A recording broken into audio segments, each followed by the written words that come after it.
Hello friends, இன்றைக்கி விநாயகர் சதுர்த்திக்கு ஒரு இனிப்பான பிடி கொழுக்கட்டை எப்படி செய்கிறதுன்னு பார்க்கலாம் வாங்க. இது ரொம்ப ஈஸியாக செஞ்சிடலாம், டேஸ்ட்டாக இருக்கும், சாஃப்டாகவும் இருக்கும். இதுக்கு 1 கப் பச்சரிசி மாவுக்கு நான் 3/4 கப் வெல்லம் எடுத்திருக்கேன். அந்த வெல்லத்தை ஒரு பேனில் போட்டு அதை நம்ம இப்போ மெல்ட் பண்ணிக்கலாம். இதுக்கு 3/4 கப் வெல்லத்துக்கு 1 கப் தண்ணி ஊற்றிக்கலாம்.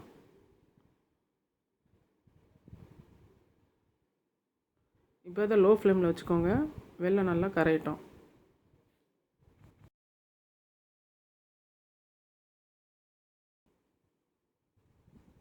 இப்போ அது கூட 1/4 டீஸ்பூன் ஏலக்காய் பொடி போட்டுக்கோங்க. இப்போ இதில் 1 டேபிள் ஸ்பூன் நெய் ஊற்றிக்கலாம்.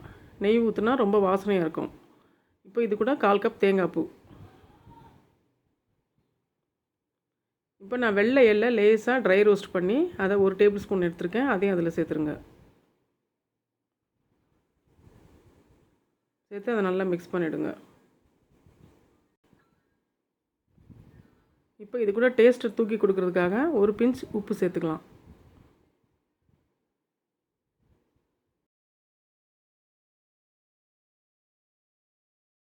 கேஸை லோ ஃப்ளேமில் வச்சுட்டு நம்ம எடுத்து வச்சுருக்க பச்சரிசி மாவை அதில் சேர்த்துடலாம்.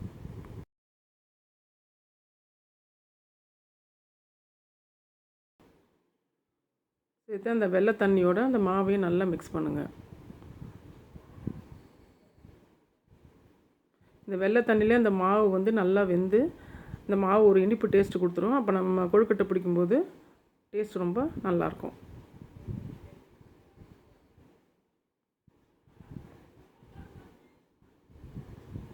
இந்த மாதிரி நல்லா மாவு சாஃப்ட் ஆகிற அளவுக்கு அதை நல்லா கிண்டி எடுத்துக்கோங்க.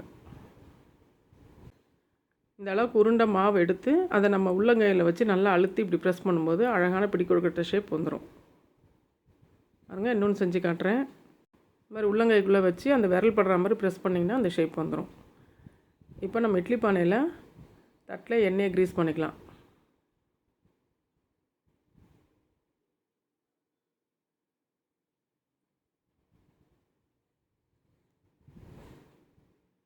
அதில் நம்ம பிடிச்சி வச்சுருக்க பிடி கொழுக்கட்டைகளை எடுத்து அதை நம்ம இப்போ வேக வச்சுக்கலாம்.